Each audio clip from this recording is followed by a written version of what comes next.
আসসালামু আলাইকুম প্রিয় গাইস, আপনারা কেমন আছেন? আমরা আলহামদুলিল্লাহ ভালো আছি।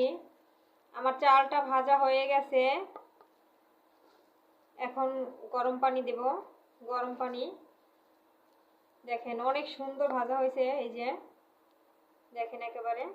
আর এই যে একটা পাতা দিছি দেখছেন, সবুজ সবুজ। এইটা আমাদের এলাকায় মানে বরিশালে আমরা বলে শাক্কর পাতা। এটা দিলে অনেক ঘ্রাণ আসে। এটার ভিতরে লেবু দিছি, তারপরে দুধ, চিনি এগুলো দিয়েছি যাতে ঝরঝর হয়। আর চিনিটা দিয়েছি যাতে একটু মিষ্টি মিষ্টি লাগে, যেহেতু এটা সাদা বিরিয়ানি। গরম পানি দিতেছি।